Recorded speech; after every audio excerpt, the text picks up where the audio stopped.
Hi everyone. So the first movie of the year that I got to see and that I'll be reviewing is Molly's Game.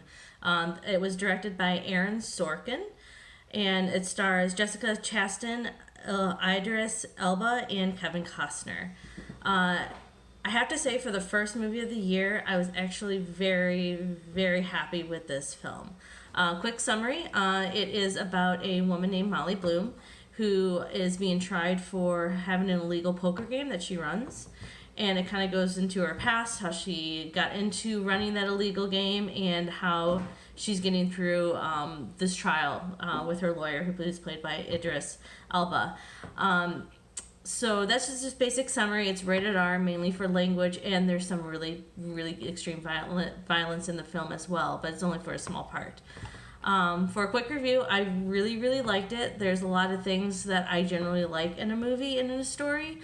One, it has that courtroom element, and I do like courtroom dramas. And two, it has a lot of, it's about poker. So it's kind of like the movie 21, where you get to see how a game is played and how to, how you may like cheat through the game, or how can somebody play really well with the game. It's very fast moving, and it's just a well put together story. It is based on a true story, so Molly Bloom is a real character.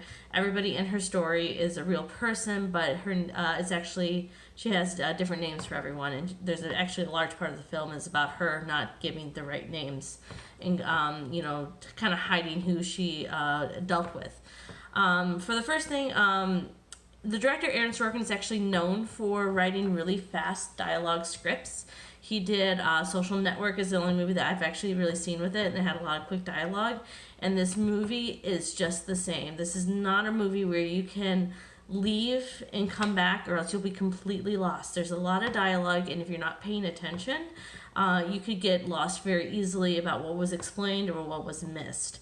What else is like makes that really hard dialogue, is the really fast dialogue, is that there's a lot of legal jargon, and there's a lot of like poker, Texas Hold'em jargon that's thrown in the mix.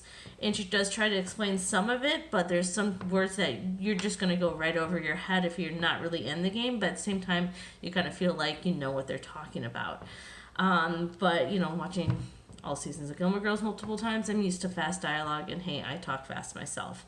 It's a well put together story. The three main characters are played really, really well. Kevin Costner is actually kind of an underplayed role, so whenever you get him on screen, it's actually a very powerful, scene. So his scenes are are very, very important. And the narrative is actually told in flashbacks. So you keep on going between the present and the flashbacks. And what I really like how this story is told is through the lawyer, who is reading her book, because it's about like the movie starts when she is on a book tour for her story, and then she gets arrested for what she wrote in the book. It's complicated anyway. So it's really interesting because we'll get into the present, and the director and the lawyer would just have read like the first 100 pages, and so he'll ask a question about something that we just watched. So it's almost like he is who we are in the audience. Like he's following the story and her life through the book, and as we're following through the movie. So I actually kind of like that narrative. It made it very interesting and kind of fun at the same time, because he would question things and it'd be the same question that I had. So really like that dynamic between her and her lawyer. They have some really trust issues, and their dialogue is actually very, very intense and fun to listen to. The only thing that I really disliked about this film is the first two acts moves very, very fast, and it keeps you going, and it keeps you in the story, and it never really loses your interest. And then the third act just dive bombs.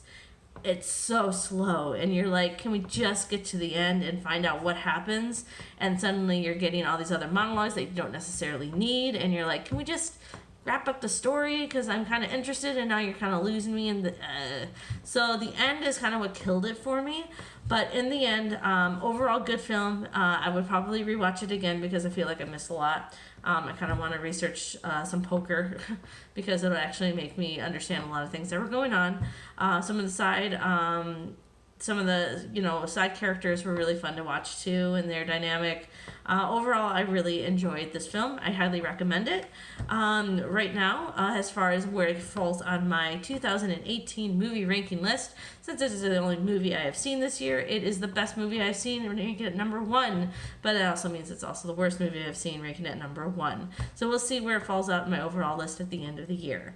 So if you guys saw the movie and want to contribute any dialogue, feel free to add it in the comments. Other than that, happy movie watching for the year. Thank you.